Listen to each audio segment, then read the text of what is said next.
very few possibilities. And really, in the end, we decided to work on the venoms of cone snails. Cone snails, in fact, are common in the Philippines, and that there are shell harvesting fishermen who have great expertise at knowing where to find these. Fortunately, in the Philippines, because we have a maritime culture, a long tradition of fishing, and a long tradition of people eating shellfish, that this is a very highly developed cultural tradition.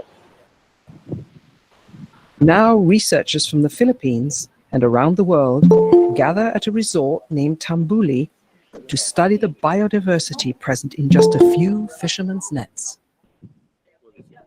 Mary Ann Astilla, a research assistant at the University of the Philippines Marine Science Institute, is part of the Tambuli project. For the last 4 years or so, my research has been connected with conus, snails. I've been going with the team of Dr. Olivera and the foreign researchers, going to different places to collect and document conus snails. Now we're here at Tambuli East for one of the yearly collection trips that we do for the conus project. And right now, we just had a big delivery of snails, and the first thing we do is we sort them and try to get rid of the dead snails so as to make sure we keep the alive snails in good condition. For the last 3 days, we've collected over 1,000 for the snails. We have samples for peptide work, samples for DNA work, so we will be able to identify the snails at the molecular level. And we're also doing some RNA work. Dr. Frank Heralde, associate professor at the University of the Philippines, describes the international nature of the project. You have a group that works on the dissection. There is a group that works on the microorganisms that are symbionts to the snails. And then there is a group that worked on the dissection of the venom duct for peptide work. And then there's a group that does karyotyping analysis. So our objective is that we maximize the specimens, and at the same time, we allow transfer of techniques, exchange of techniques, both from the foreign participants from the Russian Academy of Sciences and the University of Rome, and then also from the University of San Carlos and the University of the Philippines and De La Salle University. So these are the groups involved in this workshop now. Yeah. The snails collected at Tambuli will be analyzed by scientists from a wide range of disciplines.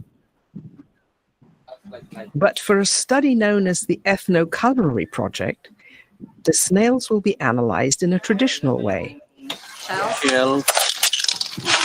cooking and eating them.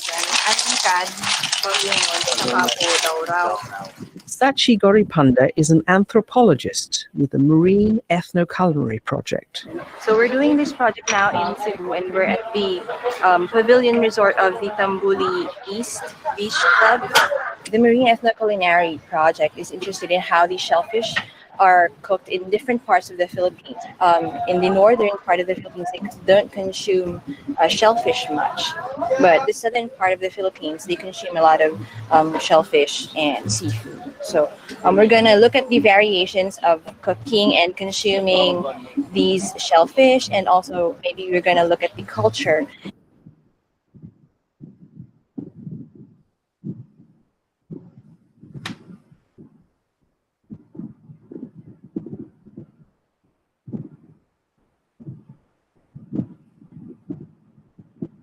And why these people cook these shellfish this way. And maybe we're going to look at folk tales, and we're going to collect recipes and perceptions. The Ethnoculinary Project uncovered an unlikely food that was also a long-time nemesis of Filipino boat owners. The shipworm. Although a type of mollusk rather than a worm, Its name comes from its worm-like appearance and the damage it does by burrowing into wooden boats and piers. The one on top is my chromatogram. Dr. Giselle Concepcion, a professor at the University of the Philippines Marine Science Institute, describes an area in the Philippines where shipworms are prized as a delicacy. So we got two of our researchers to visit this town in Quezon. It's called Infanta, and they were led to the mangrove site, and there they learned that yes, there are such shipworms, and then they also learned that yes, they're cooked and they're eaten, and they're cooked in different ways. So the girls got the recipes. Oh, babalaki nga. However, researchers are less interested in shipworms as food and more in their ability to break down cellulose. It turns out that digesting wood is very, very difficult. And so what we're hoping is, since obviously the shipworms do well eating the wood, that they have a suite of enzymes and possibly some unique ones that will get around some of these technical problems in digesting wood. And so if we understood at the molecular level how they do this so efficiently, at the minimum, we'll learn a little more about how cellulose is efficiently broken down by these animals. But of course, what we ultimately hope for is that they'll have some unique biochemical mechanisms that are not known as far as breaking down cellulose, and that will potentially make breaking down cellulosic materials like wood much more efficient. For example, making ethanol from corn, you don't use most of the corn, right? I mean, the husk is all cellulose. That's all wasted. But if you could convert that to ethanol, that's a huge breakthrough in energy in principle. Now, whether we can do it or not, I don't know. Whether for food, for collectors, or for research, fishermen catch the majority of snails in the Philippines.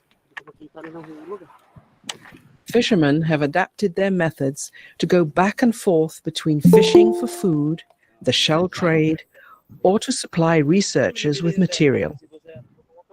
Dr. Danilo Largo, director of the Office of Research at the University of San Carlos, speaks with two local fishermen about how they have come to provide researchers with snail samples.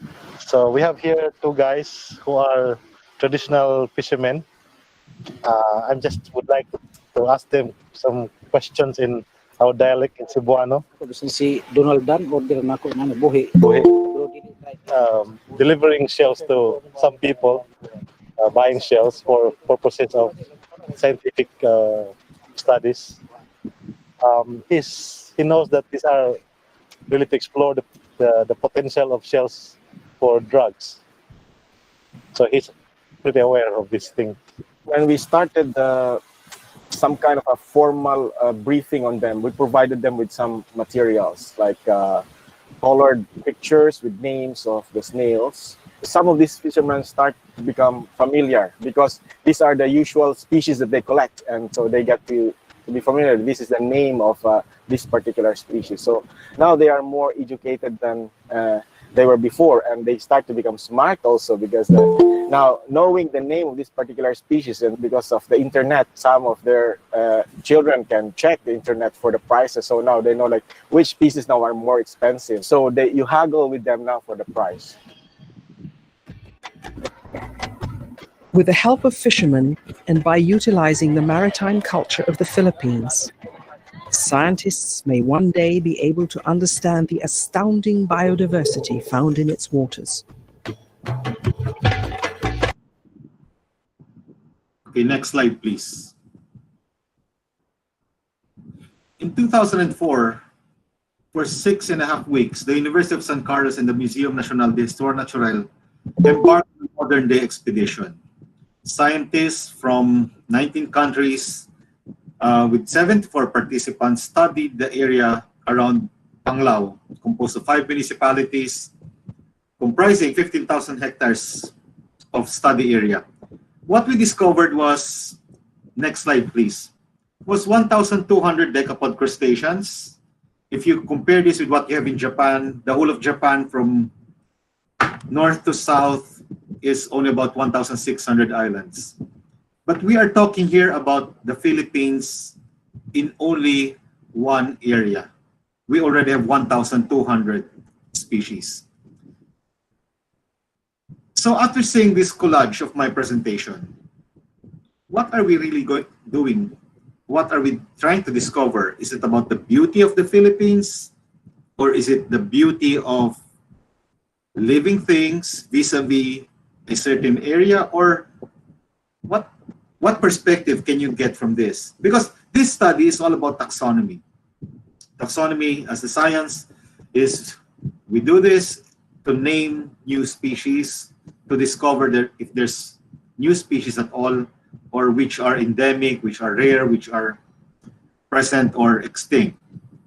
So we did this with the Muséum National d'Histoire Naturelle in Paris, and we have come up with the Philippines is the most or the highest diversity area in the whole wide world. And we have the data to prove it. So the question is, if we base this initial video of the senator ranting her brains off with regards to research, and then you saw this slide, would you say that we're just after colors and they're not going to fund it? So let's go next. Mollusks are one of the most ancient animals on the earth today. As you notice the news clippings, the second largest invertebrate group on the earth next to insects. Modern estimates of recent mollusca range from 34,000 to 120,000 described species, with a total diversity, including undescribed species, often cited as 200,000. Owing to great diversity of form and behavior, mollusks are basically grouped into three. These are the bivalves, gastropods, and the cephalopods. Bivalves are the clams, oysters. Gastropods are the single-shelled organisms, and cephalopods are your squids and octopus. Mollusks are extremely diverse in tropical and temperate waters, but is largely distributed in the Indo-Pacific region, including the Philippines. It is an important resource for as long as time can tell, because it has provided protein subsistence to coastal communities, and it has been very important in early civilizations. The role of mollusks, next slide please, proved to be beneficial, both cost-effective and medicinally in the recent past. Marine mollusks are very important since many of them are used as food, others as used for craft making, dyes for dyeing cotton, yarn, and clothes. It has received special attention and become a natural resource of economic national importance. Next slide, please. Shelled gastropods and bivalves are economically important as it is heavily harvested and used in a wide array of handicrafts and decors. Conus, the ones that you see in your slide right now, is the most species-rich modern marine genus, with more than 500 extant and several extinct, 100 extinct species, while some literature state that it contains more than 600 extant species. Next slide, please. But as of 2014, from 30 valid species known to Linnaeus, the recent accepted number of species stands at 803, based from the World Registry of Marine Species, or worms. Cone snails eat a different variety of animals. They eat fish, they eat worms, and they eat their own kind, snails. All cone snails are venomous. They are predators. Their venoms are very complex. However, conus are undoubtedly one of the most unmistakable groups due to its characteristic conic shell shape and its variety of colors. It is the most popular collectible shells among amateur and professional conchologists, and the shells of rare species may reach exorbitant prices. The striking shell patterns have long attracted a large cadre of collectors. They are also economically important because shell collectors and commercial traders have established active markets for their shells globally. In the 17th century, conch shells were among the most valuable of all natural history objects. Next slide, please. Nowadays, we utilize the venom of conch snails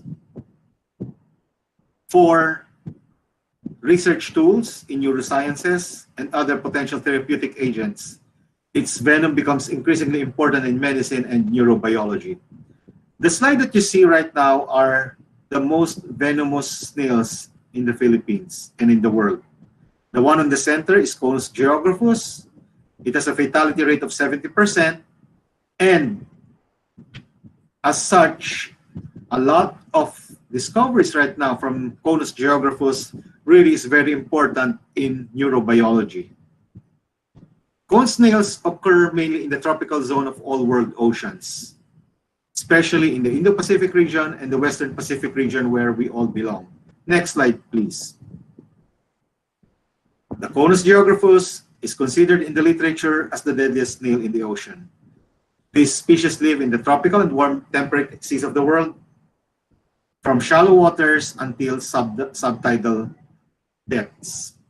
They inhabit various types of sea bottoms, including rocky grounds, sand or mud plains, coral reefs, and seagrass beds. Next slide, please. This is a sample of a chromatogram wherein we isolated a toxin or the venom, the venomous toxin from a Conus species.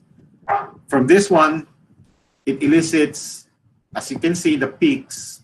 If we try to apply or inject this type of venom to mice inside the laboratory, it elicits different reactions. One would be head swinging, circular motions, back leg drags, depressed activity, trembling, depression. Sometimes they appear as normal, but what importance did we derive from all of this? Next slide, please. Of all the things that can be discovered, kindly play the video.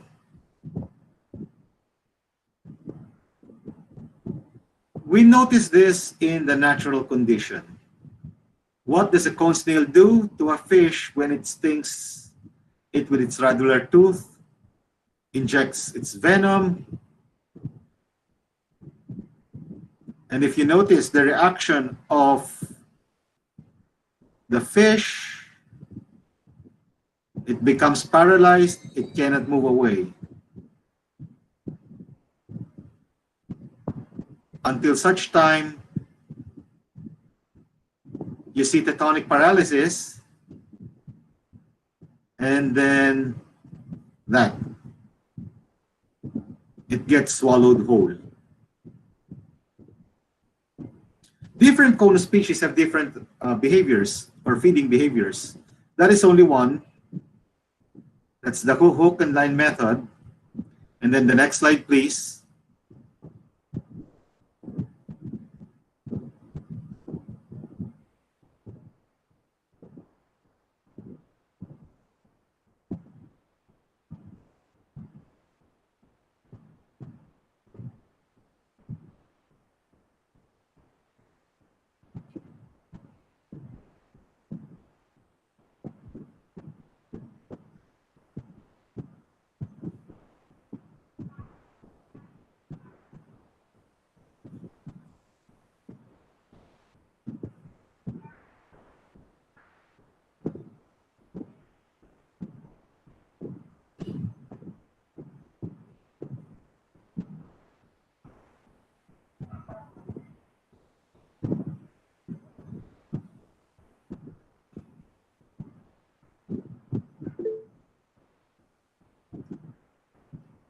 Next slide, please. Another video I'd like to show you is a video of a net hunter, Conus tulipa. We call it the tulip snail.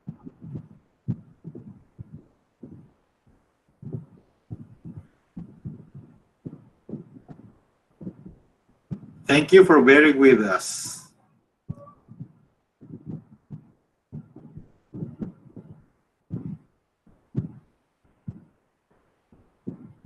Because it has little frills on the tip of its mouth that it uses in what we think is a way that fakes the fish out into thinking it's a sea anemone or something else that is relatively harmless.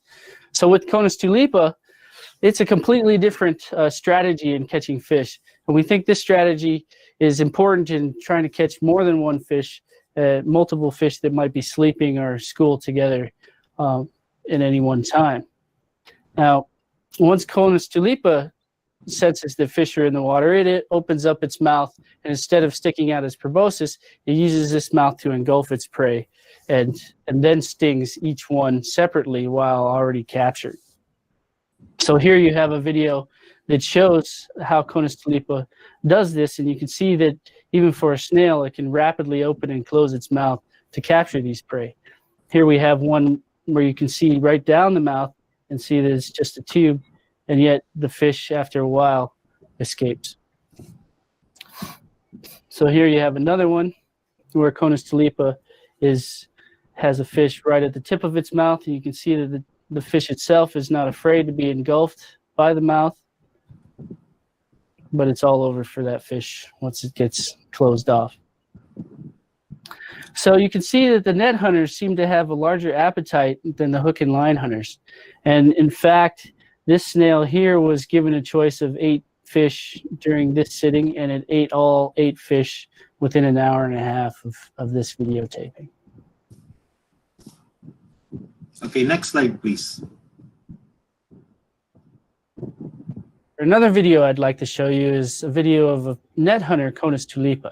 We call it the tulip snail because it has little frills on the tip of its mouth that it uses in what we think is a way that fakes the fish out into thinking it's a sea anemone or something else that is relatively harmless.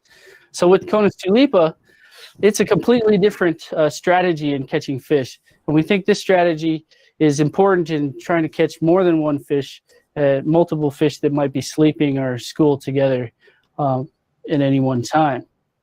Now, once Conus tulipa senses that fish are in the water, it opens up its mouth, and instead of sticking out its proboscis, it uses this mouth to engulf its prey and then stings each one separately while already captured. So here you have a video that shows how Conus tulipa does this, and you can see that even for a snail, it can rapidly open and close its mouth to capture these prey. Here we have one where you can see right down the mouth and see that it's just a tube, and yet the fish, after a while, escapes. So here you have another one where Conus tulipa has a fish right at the tip of its mouth, and you can see that the fish itself is not afraid to be engulfed by the mouth, but it's all over for that fish once it gets closed off. So you can see that the net hunters seem to have a larger appetite than the hook and line hunters. And in fact, this snail here was given a choice of 8 fish during this sitting, and it ate all 8 fish within an hour and a half of this videotaping. Okay, next slide, please.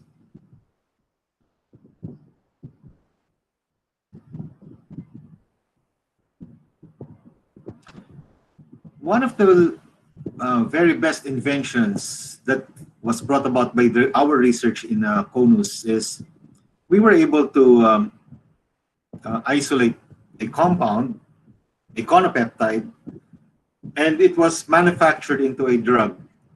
This thing that you see in your screen, it's the name Prialt. That's the common commercial name. Prialt means its primary alternative, Prialt, and it is a zygonotide intrathecal infusion that is basically used for pain management in cancer and terminally ill patients with intractable pain. So the basic approaches on observations that we saw in aquarium observations of how the cone snails eat, this gave us a different insight. Next slide, please. And the other thing is, as you may have noticed, that we still discover a lot of compounds because the first one, Prialt, was discovered from Conus magus. It's a species found in the Philippines, but this one, Conus regius, is not found here in tropical waters, in the Indo-Pacific. This was found somewhere in another area. As we were trying to prove that it is not the species that we are trying to keep, but it is the scientists that we have to protect because of their intellectual capabilities. Aside from pain reliever, what else have we discovered? Next slide, please. Lately, we have discovered a specialized type of insulin that is basically used as we were wondering, why is it that fishes don't run away from cone snails? Then we did a lot of experimentation, a lot of observation, and we found out that cone snail emit insulin in the water so that the fishes becomes hypoglycemic and cannot move. And then that's the time that the snail can sting the fish. So is it that important to us? Well, actually, yes. It's because this insulin now is undergoing clinical trials abroad in Amsterdam and in the US because it is another potential drug that can be developed for the future of diabetic patients, wherein we might get the prices lower because of this new type of short-chain insulin. Next slide, please. So why is it that we have to publicize or we have to discuss all the scent snails, venomous marine snails, and neogastropods at that? The Philippines has 7,500 plus islands. We have about 800 to 900 species of cone snails. We have 400 to 600 species of Terebra. We have more than 12,000 species of turrets. The thing is, each of these species have about 100 to 200 different bioactive compounds. And these compounds all have promising futures in the preservation of human life. It can be promising in terms of treating a lot of diseases and ailments. So if we try to cascade this down to the future generations, probably sooner or later, a high school student, a senior high school student will be the one to discover. Because in the US, we allow our students to discover through the use of HPLC and PCR machines. We allow them to discover anything in the components of the venom of cone snails. It's only here in the Philippines that we try to start this off with a bachelor's degree and a master's degree. So that's the difference. But if you're going to look at those figures, we do not expect another 2 lifetimes to finish screening the whole of the cone snails, ogre snails, or turrets. We don't expect our 2 lifetimes to be finished, that we are able to identify all of those bioactive compounds. Next slide, please. The Howard Hughes Medical Institute gave us funding from 2006 until 2016 at the University of Utah so that we can develop lessons. As you may have noticed, most of our lessons in school books, in reference books, in textbooks that you let your students use, most of the data inside, you never see our research. How so? Because it is very hard for scientists to cascade down the information that they have generated to textbooks. Most of the time, these are highly specialized and only scientists understand what's written. So I'll tell you more about that later. So next slide, please. I'm working on another research area. It's all about human saving again, first aids, and trying to preserve life. We got this around in 2014 because we heard that a child died because of a jellyfish sting somewhere in Malalag in Davao. And then what caught our attention is people still think of the folkloric approach on how to treat jellyfish stings. Some would say, ihian nyo na lang yan, ihi lang pwede na. Suka, meron pang mga dahon. So, one of my colleagues, next slide please.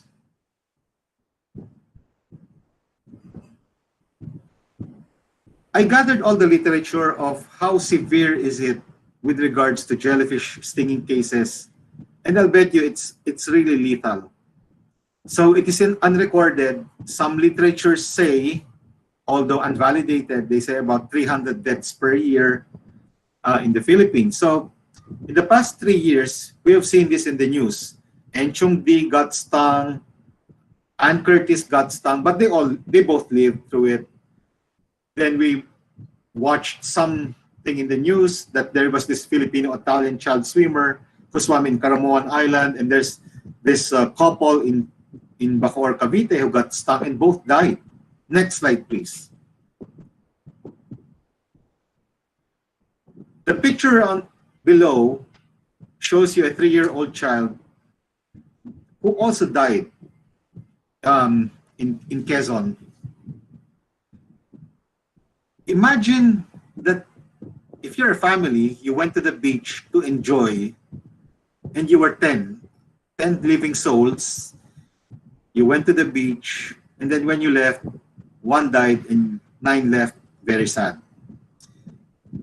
So we have to do something about this. We have to address this situation. This is where research comes in. So next slide, please. My colleague and I, Dr. Angel Yanagara, we tried to look for these types of jellyfishes. So these are called the box jellyfishes. You can't see them when you're underwater, especially when it's turbid. It has very long tentacles, about 1 meter long. Once it grazes you, you think it's nothing, but it becomes itchy, painful. It has a burning sensation. And then after a while, its venom enters your bloodstream, it flows through your heart, it elicits cardiac arrest, and then you die. Next slide, please. So, for the past 4 years, Dr. Angel Yanagihara, my colleague from the University of Hawaii in Manoa, she has developed a compound, both in liquid form and in cream form. Next slide, please. And we call it Sting No More.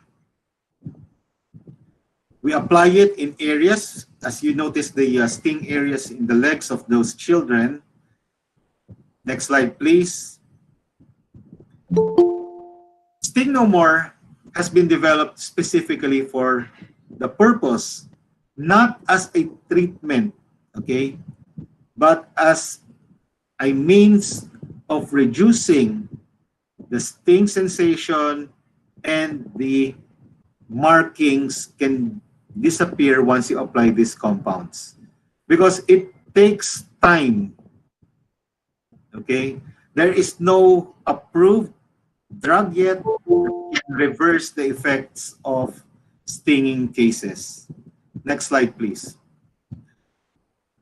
So we also work on collaborative efforts with teachers around the Philippines. We also work with the disaster risk reduction managers of your areas. So we have gone around so many areas in Leyte, Samar, Quezon, Pangasinan, where because there's an unusual high specificity for these areas, and we don't know why. Next slide, please. As you can see, the picture on your left, that's me with Dr. Yanagihara. That's in Barangay Tagalog. It's in Samar, in Samar, and then in Eastern Visayas in Leyte. We also concentrated there because there is an unusually high incidence of stinging cases, and there is also a lot of deaths in those areas. Next slide, please. So a while ago, I mentioned that why is it that there's a difficulty in translating information, data from scientist perspective down to the younger generations? So remember that we launched a project with the Howard Hughes Medical Institute and the University of Utah, and we tried to do it as having fun in science and science for the people. Next slide, please. So we launched the Hagna Marine Biodiversity Project. Hagna is a town in Bohol, where my colleagues there are two very famous physicists, Dr. Christopher and Maria Victoria Bernido. They are both 2007 Ramon Magsaysay awardees in science education. Next slide, please.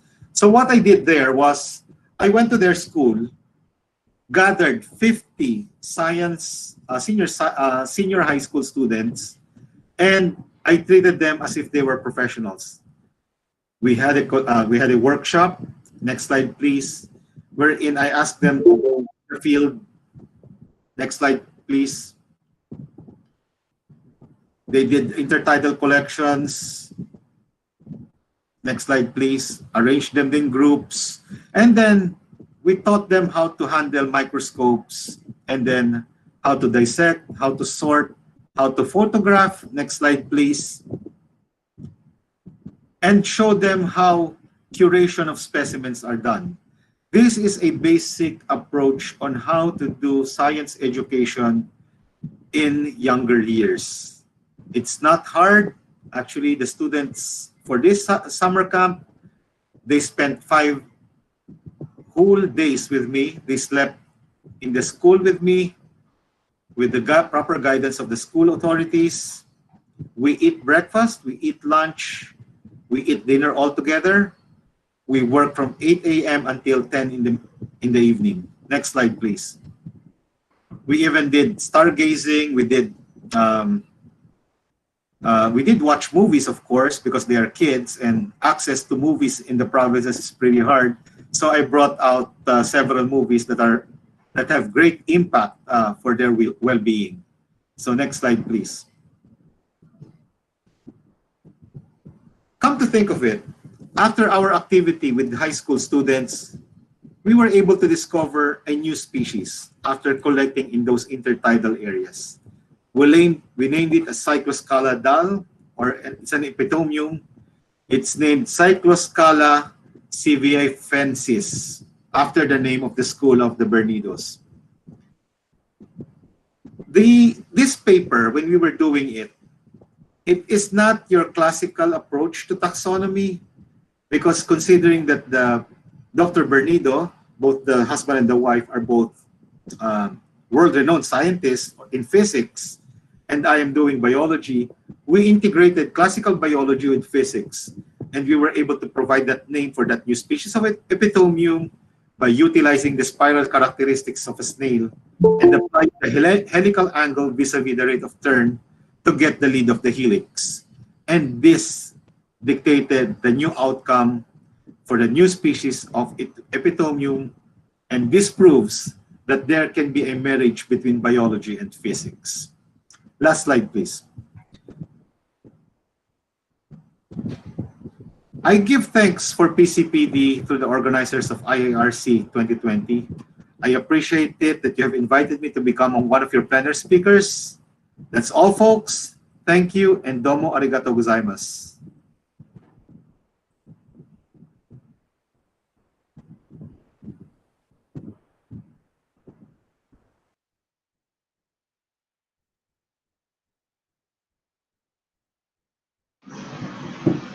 Okay, so thank you so much, Sir Noel. So it's now time for question and answer. So you may post your questions on the chat box if you're a bit shy, or you could also raise your hand or use the raise hand function of Google Meet and then speak. Anyone?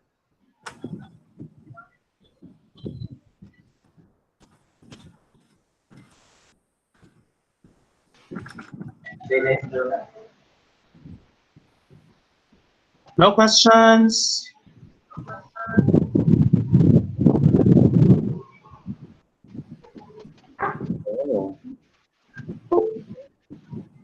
Okay, so we have questions here. Uh, Good morning, sir. Are there research studies if there are harmful effects of the dolomite in marine areas?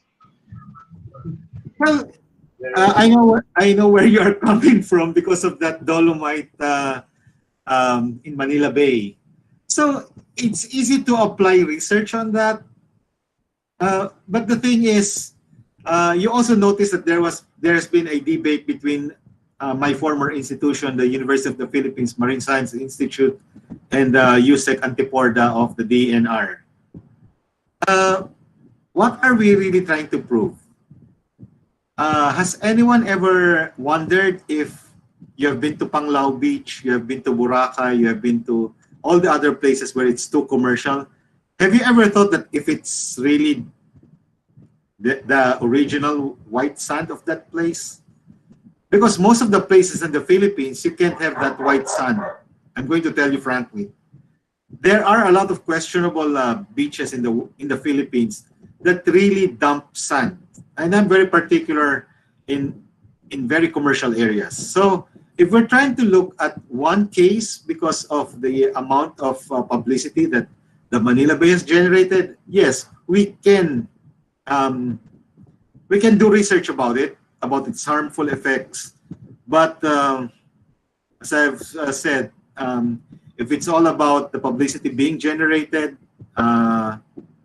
research takes money. Professor David, my director before, was very particular on that. Research takes time, research takes money. Who is going to give us money to do research?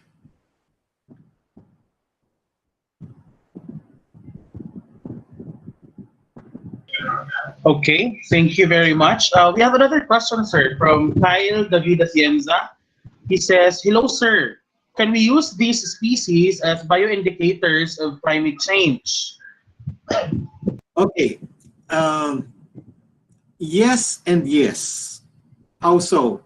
For climate change, one of the greatest bioindicators for turbidity and let's say state of water are oysters.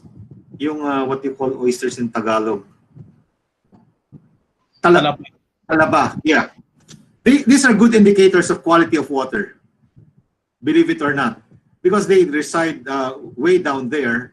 Kaya nga, di ba, when you eat talaba from Cavite, and then you have also the other one, the Pina viridis, the green one, mussels.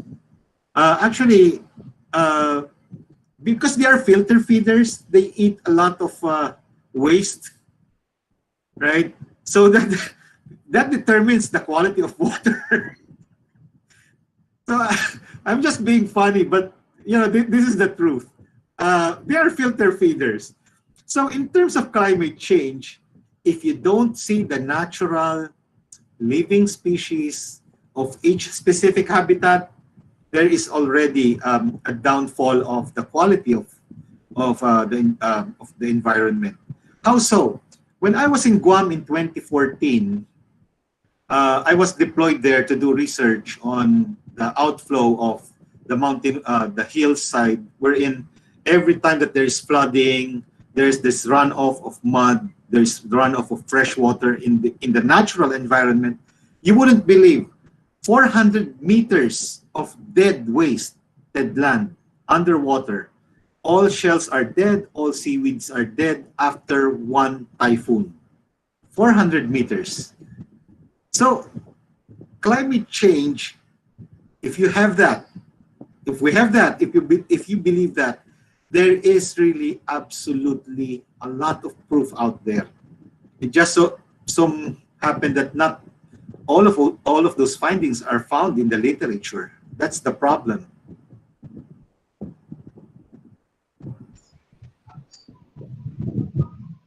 Okay, we also have another question, sir, from Idel Carmela Subong Sisuka. Sir, aside from reading journals, does your results make it to the newspapers, perhaps? Do you also have mass media connections for popularization of these results? Thank you. Yeah. Well, newspapers are not good areas now to disseminate information. Some of our materials are in video format. That's the reason why I showed you a lot of video. It's available in YouTube. If you search in YouTube Killer Cures, you will find, I think, 6 videos that explain most of our research. And then we have ebooks. I also do publicity lectures. Actually, when I was doing my postdoc, I went around the Philippines, and that is how I met Dr. Garnace. He was one of those prime movers who invited me over in Leyte when he was the director of the Philippine Science Campus there in Palo. And we made sure that we went through all the small schools in the countryside. I did that also to more than 400 schools in Agusan del Norte, Agusan del Sur, and Surigao, also in Bohol and Cebu, and of course some selected schools here in Metro Manila. I was very particular in going to schools in the coastal communities because this is one way, or this is an avenue on how to conserve our environment. So yeah, probably newspapers before in 2004, we were in the news in GMA 7, ABS-CBN, we were in Philippine Star, in Daily Inquirer, Manila Bulletin. But right now in our present day, going to newspapers is not an effective thing to do right now.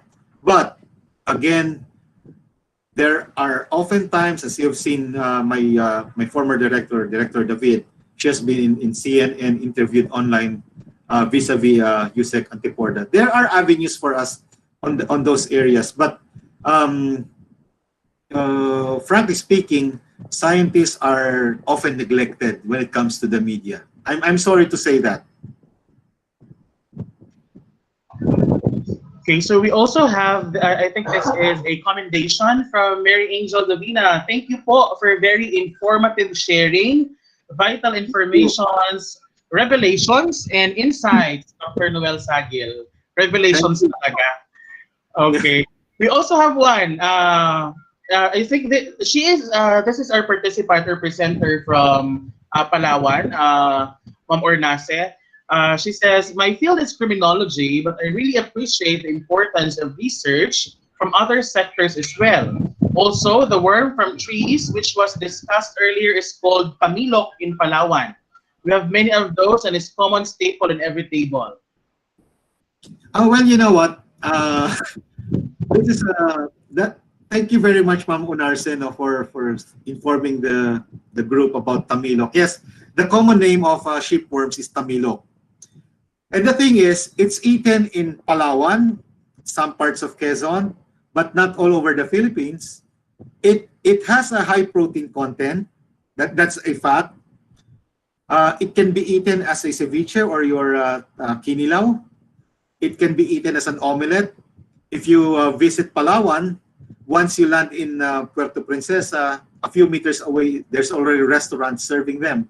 It has a taste of just like your oyster, but milder. And it is a good high protein source.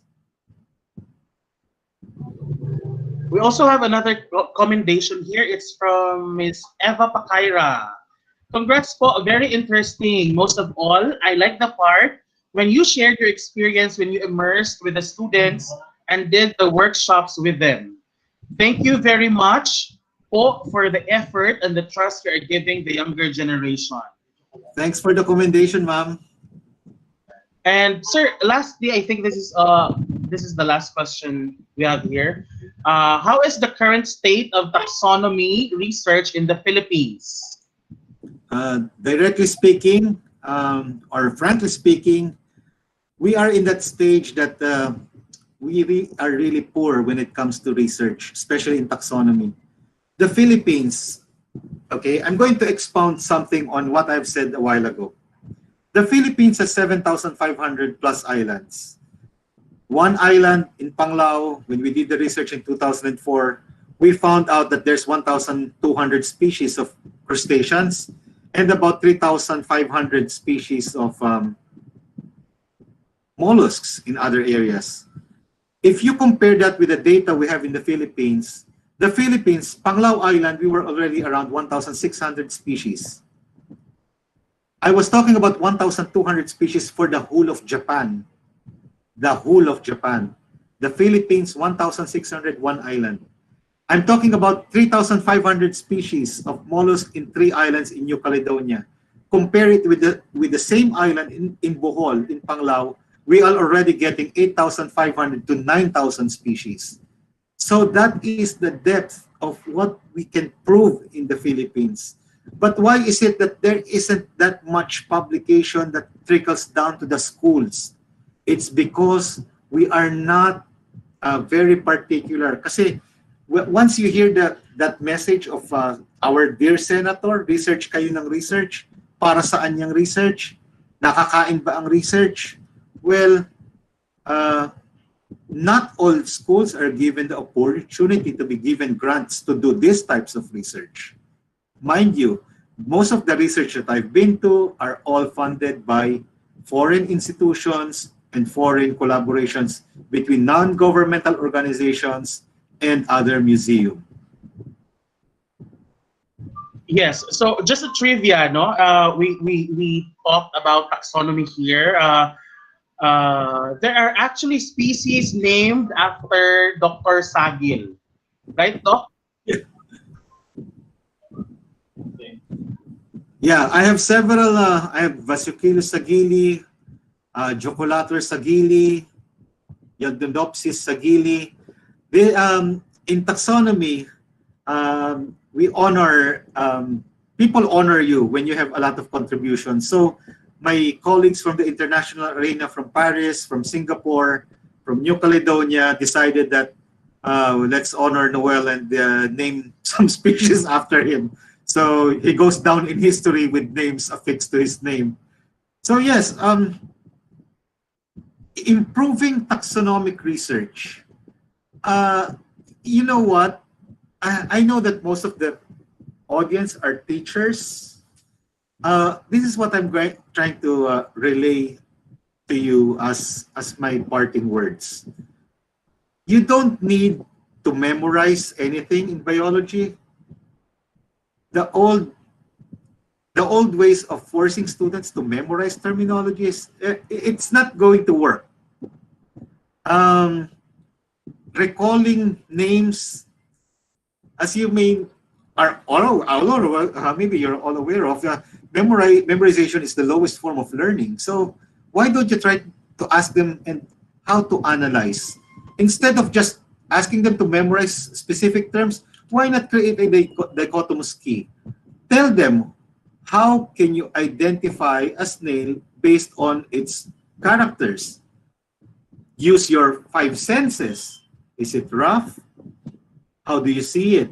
Does it have a high spire angle? And so on and so forth. Ask them to measure it. Use a caliper. Use a ruler. Don't ask them that you get a shell like this. Am I still on video? Yes, sir. Yes, sir. You're still in video. Okay, for example, this.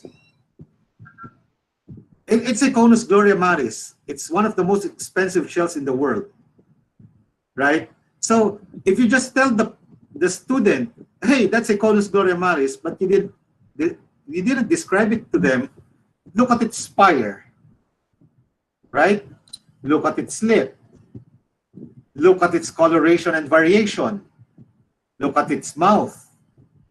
These are things that should be taught to students. You don't force them to memorize. You ask them to analyze. So to improve taxonomic research in the country, you have to establish collaborations. Because you can't do it all alone. Mind you, the late Dr. Edgardo Gomez, the founder of the Marine Science Institute of of UP, said that we haven't even scratched the surface of the discovery of species in the world. I have been to so many expeditions, 3 major deep sea expeditions. I've been to international expeditions in Vanuatu, New Guinea, Solomon Islands, Madagascar, Mozambique. Nothing beats the Philippines. I'll tell you that outright. Nothing beats the Philippines. But the problem is, are we given the opportunity to do it? That's basically the question, and nothing else.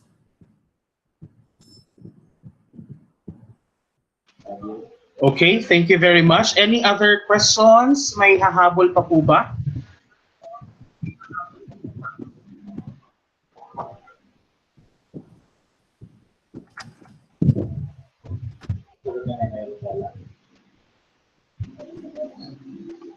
Okay, so I think that wraps up our first plenary session. Thank you very much, Dr. Sagil, for imparting with us your expertise. Thank you very And much. we will have a sort of 5-minute break before we proceed to our second speaker, which is Dr. Jennifer Rowland of Paul's University. So please stand by. Thank you very much.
Hello, everyone.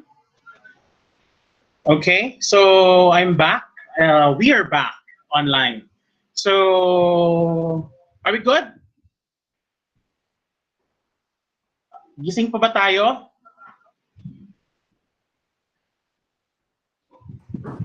Yes, sir. Yes, Sir Leonard. Hi, Sir Pipao. How are you? Hello. And it's so good to So, yeah. know. Before we go to our second plenary speaker, she is actually Dr. Jennifer Rowland. She is from the United States, University of Ball or Ball State University in particular. And when we communicated with her, she immediately said yes. But there's a catch. She said, "Can I do it recorded? Because my time slot apparently is very late at night here in the United States." So we said, why not? Learning right now can be done live or even recorded. So we agreed to that. So you'll be seeing a recorded research. This plenary session is actually a research of Dr. Rowland. So just as some sort of a backgrounder, Dr. Rowland holds a professorial chair in Ball's University, and she is also an environment climate change activist. So most of her research is or tackles on environment and climate change. So I'll be presenting her to you right now.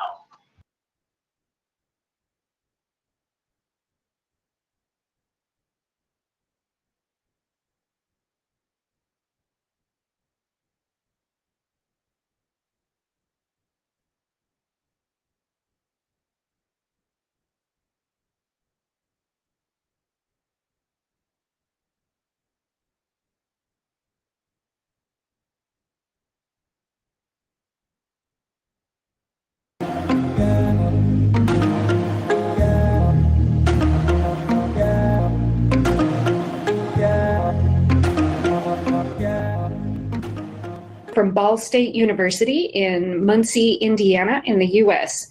And today I'm going to talk about the decarbonization of energy. And by that, I just mean reducing carbon emissions that are associated with energy use and energy production, specifically fossil fuel energy production. What I'm going to talk about today are some of the kinds of conceptual barriers to reducing carbon emissions that come with the way that we think about energy. So why is this important? This is important because our current target, according to the UN Commission on Climate Change, is that there should be no more than 1.5 degrees Celsius of overall global warming by 2100. Any more than that, and the outcomes are catastrophic in terms of effects on climate for nations in the global south, especially, and for developing nations most of all. So if we want to achieve at least a 50-50 chance at meeting that goal and making sure that we reduce the overall risks to developing nations, then that goal of 1.5 degrees Celsius by 2100 means that we need to be at emissions net zero globally by 2050. Not too far off. And we need to have negative emissions beyond that point, meaning that we need to be able to clean up emissions that we've already put into the atmosphere. And what that means is that for a 50-50 chance at meeting this goal, we need to cut carbon emissions 50 to 65% by 2030. This is a huge amount. So where are emissions coming from? And where are we? Right now, we are at 1 degree of warming overall over the pre-industrial era. This is how much warming has already occurred. Under the Paris Agreement, which is a global agreement to reduce carbon emissions, if every nation meets its goal of reducing their carbon emissions, warming will still reach 2.6 to 3.1 degrees Celsius by 2100. We are not making our targets match our goal. And where those emissions are coming from, this is from the US Environmental Protection Agency. Globally, most carbon dioxide emissions, most greenhouse gas emissions are from fossil fuels, carbon dioxide from fossil fuel production. And fossil energy is the largest contributor to the flow of carbon emissions globally. Right now, what we're seeing is that energy grows by 2% a year globally, but we need it to decrease by 6% per year in order to meet the goals. So you may be asking yourself, if we're talking about climate change and energy, shouldn't we be talking to policymakers? Shouldn't we be talking to scientists? Why send a philosopher to think about this? And I think that that's because how we think about a thing shapes how we think about solutions to that thing. How we think about a problem shapes what we think our solutions could possibly be. So how we think about energy shapes how we think about solutions to energy use. Val Plumwood is a philosopher who said, quote, "In this period of crisis, time taken for the development of theory seems like a luxury indeed. But if we do not understand the development and defects in the Western story of reason and nature, we may remain trapped within it or settle for one of its new versions." Basically, what I want to know is, how do our values and our thinking translate into the language of public policy? I think that's important for how we think about what's possible in thinking about solutions to climate change. So I'll give you a brief outline. First, I'm going to talk about how we're currently thinking about energy here in the US and what kinds of statements are made about energy and decarbonization of energy in the US. I want to talk about some consequences of thinking like this. And then I'll give you some ideas about how I think we should change our thinking about energy. So first, I'm going to talk a little bit about what kinds of things we hear in the US. What is the standard narrative that we hear about energy and decarbonization of energy in the US? Well, first, what we hear from our politicians in the US is that decarbonization of energy requires a trade-off between economic prosperity and environmental goals. Basically, what we hear is that if we reduce our carbon emissions by reducing fossil fuel use, that's going to be very expensive and that we can't meet environmental goals without losing economic prosperity. So basically what that leads to is this idea that reducing or eliminating fossil fuel production is going to entail an economic sacrifice, especially by the poor and by American workers. So the idea is that fossil fuels are cheap and they're widely available, they're easy to use, and if we try to give them up, then we're going to have to buy something a lot more expensive. And the idea is that the poorest of all of us are going to bear the burden of the bill for doing this. And third, what we hear is that without continued fossil fuel production, underdeveloped nations and developing nations will be denied a path to an improved quality of life. So when you think about this, you hear things like, well, without access to cheap fossil fuels, how are underdeveloped nations supposed to, quote, catch up with first world nations? And so this is kind of the narrative that we hear. And generally speaking, these first three claims seem to rest on this more general assumption that economic gains and losses are what ought to guide our decision-making about the energy mix. So that what we have to look at is always what kinds of things will profit us and what kinds of things will lose economically in thinking about the energy mix. But I think that there are more ways of thinking about this. First of all, William Freudenberg gives us a framework for thinking about this and points out that when we're talking about the relationship between society and the environment, we often think about it in terms of the disproportionalities of benefits and burdens. So what do I mean by that? Freudenberg argues that rhetoric about sacrificing prosperity to environmental goals legitimizes unequal distribution of environmental rights and resources while making relevant facts about the structure of that disproportionality invisible. So what does this mean? Basically, Freudenberg argues that there are two diversions going on. The first diversion is that there's a disproportionality of benefits and burdens of the fossil fuel system. What we know is that the richest few are disproportionately at fault for carbon emissions. The United States, for example, is 5% of the world's population and is responsible for over 20% of its global emissions. So that means the richest few and European nations and nations in the global north are disproportionately at fault for carbon emissions. The richest few, on the other hand, disproportionately benefit from that carbon pollution. It's not that every single American enjoys an equal amount of economic prosperity because of the cheapness and wide availability of fossil fuels. It's only the richest few that in oil companies, basically speaking, that disproportionately benefit from carbon pollution. In contrast, the poorest are those who are disproportionately at risk from the effects of climate change. Here in the United States, people of color are much more likely to be affected by climate change, much more likely to be affected by pollution. Around the world, people in the global south are disproportionately at risk from the effects of sea level rise, from the effects of droughts, from the effects of extended monsoon periods, and from the extended hurricane seasons. What we know is that the richest few are disproportionately at fault, and they disproportionately benefit from carbon pollution, while the poorest disproportionately are at risk from the effects of climate change due to fossil fuel use. So in conclusion, we do not all benefit equally from fossil fuels, and in fact, the poorest are disproportionately suffering the effects of overuse of fossil fuels. So how is it then that we keep using fossil fuels and we don't change? Well, remember back to the standard narrative in the US.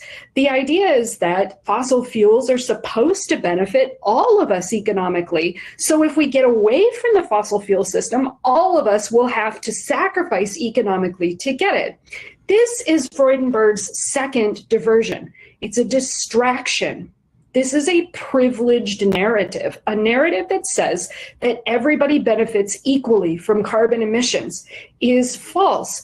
But that is a privileged narrative that diverts attention away from those disproportional risks and legitimize it.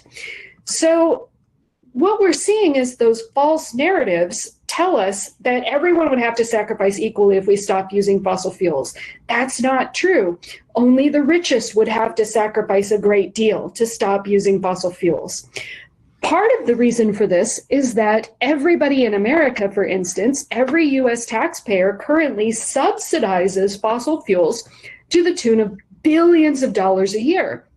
So there's a narrative that says the US can't give up fossil fuels without giving up a great deal of economic prosperity. But if we stopped subsidizing fossil fuels, if the US taxpayers stopped subsidizing fossil fuels, we could use that money to transition to renewable energy instead. And the only people who would have to sacrifice in a scenario like that would be those who benefit disproportionately from using fossil fuels. Another way of looking at this is that commodities such as oil and gas are protected by commodities markets.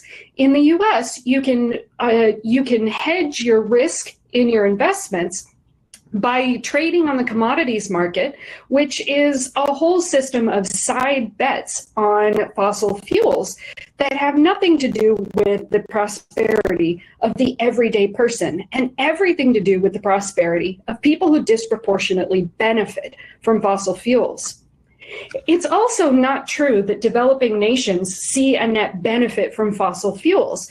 What we know is that there's something called a resource curse, which is that nations that have a lot of fossil fuel reserves actually have much greater economic inequality within their nations than nations that don't have those fossil fuel reserves. It's not true that developing nations see a net benefit from fossil fuels either, because developing nations are greatly at risk from climate change and are currently already seeing displacement due to sea level rise, are already seeing displacement due to famine, to desertification, and to extended monsoon seasons, extended hurricane seasons, developing nations are already hardest hit by the effects of climate change that are currently happening, which means that developing nations are not seeing a net benefit from fossil fuels. They're seeing a net negative because of climate change. We also see that, that overall, the system of fossil fuels supports US currency to the detriment of other currencies. OPEC has agreed since the 1970s to trade oil in US dollars, which means that US dollars are effectively backed by oil. If we were to stop using fossil fuels, this system would collapse and the US dollar would see some instability. This is a problem, and one that the privileged narrative is really trying to protect. So what's the solution? If those who are rich and in power are entrenched in benefiting from fossil fuels, how are those of us who are poor, how are underdeveloped nations supposed to fight this? Well, what we're told over and over is that what we have to do about climate change is to change our individual behavior. You're told you need to walk to work, you need to drive less, you need to fly less, you need to consume fewer fossil fuels. But I believe that changing individual behavior in this case is not going to be a solution. Rather, I think that we should be thinking about the system as a whole. And what I'm using for this is systems thinking by a thinker named Donella Meadows. What Donella Meadows points out is that systems do exactly what they're designed to do. So what does that tell you about how our system of energy is designed? If only the rich benefit from fossil fuel use, then systems doing what they're designed to do, the system must be designed to benefit the richest and not the poorest. So what I think the insight of systems thinking tells us is that if a system is set up to limit your choices, the problem is the system, not your choices. So what do I mean by this? I mean, the system of fossil fuel energy use is set up to limit your choices so that your only choice is to use fewer fossil fuels rather than having a choice between renewable energy and fossil fuels, between locally produced sustainable and renewable energy systems versus the global petrodollar system. The system is set up to limit your choices, so the problem is the system, not your individual behavior. Even if each and every one of us changed all of our individual behavior, we would still be generating fossil fuel energy. So the problem is the system that limits the choices. Second, if a system is designed to serve people at the top of a hierarchy, changing our behavior, changing the behavior of those at the bottom, is not going to result in changes in the outcome. The system is designed to serve people who benefit from fossil fuel production and fossil fuel use, those at the top of the hierarchy. And who's at the top of the hierarchy? The US dollar depends on the petroleum system. Therefore, I believe that the fossil fuel energy system is designed to serve US hegemony. So I think if we want to change things, if we want to think about how to solve climate change, we have to change the goal of our system of energy. Our goal should not be providing fossil fuels to people cheaply, but it should be accessible, affordable, clean energy services for everyone, locally, sustainable, renewable energy. The goal should not be to serve capital and policy interests.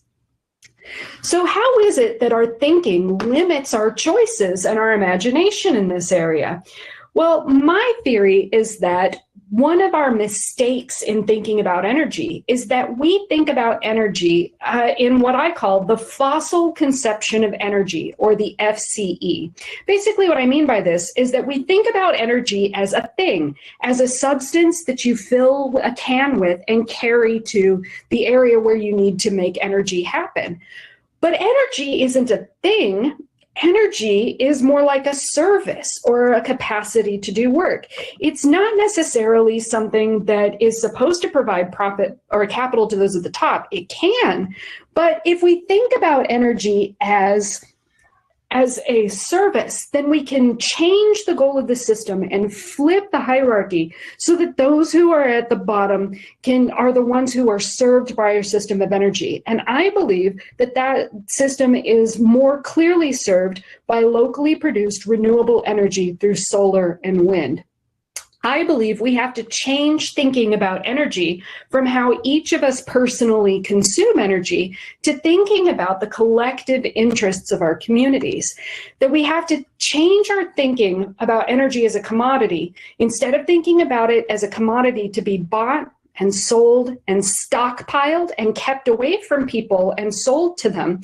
Think about energy as a public good, like water, like sanitation, like public health, and like communication. Think of it as a public good that serves everybody rather than interests at the top. And change thinking about energy as something that profits the few to something that empowers the many.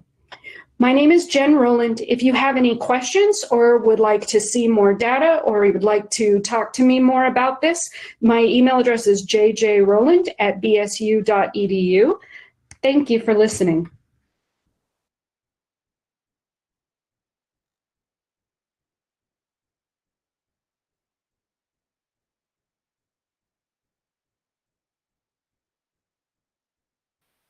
Okay, thank you so much. That was Dr. Jennifer Rowland of Ball State University. So as said on the video, if you have questions, you can directly email her. She gave us her email address.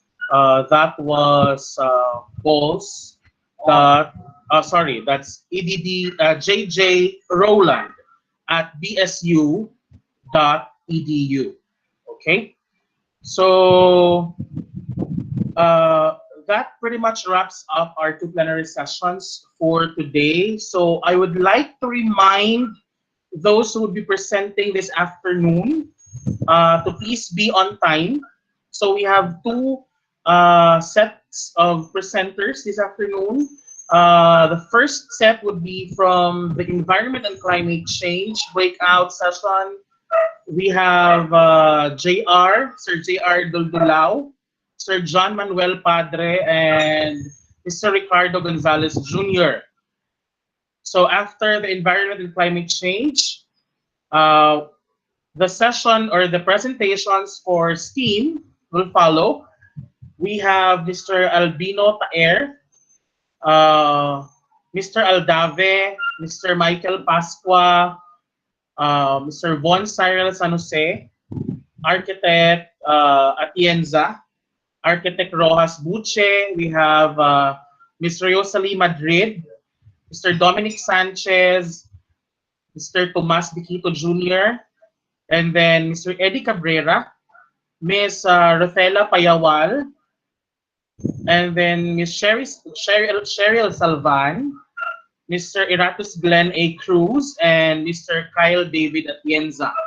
So I would like to remind everyone that time limit for each presenter is only 10 minutes, and then 5 minutes per question and answer. And please be on time. So our panelists will be online at exactly 1 p.m. We will have a countdown as well, 30 minutes before 1 p.m., just like what we did earlier. And then most of the presenters are encouraged to present their paper live. The purpose of having you submit your video is should anything unexpected happen, as we all know the quality of internet that we have here in the Philippines, we have something to play so that the presentation would continue, no?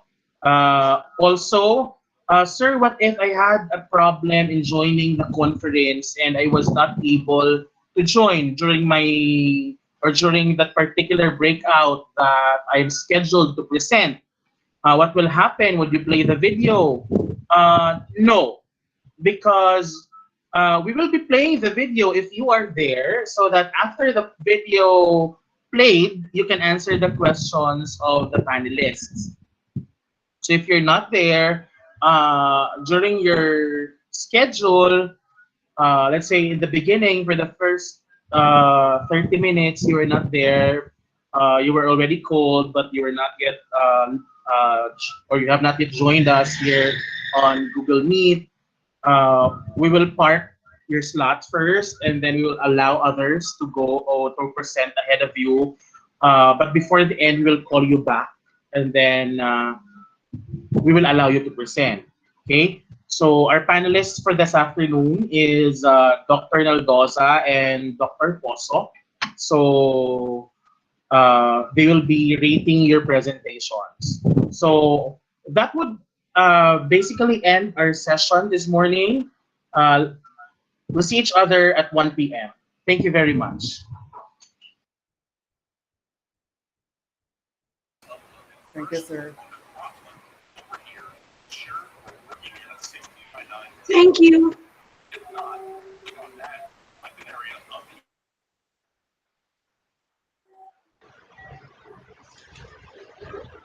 Salamat po.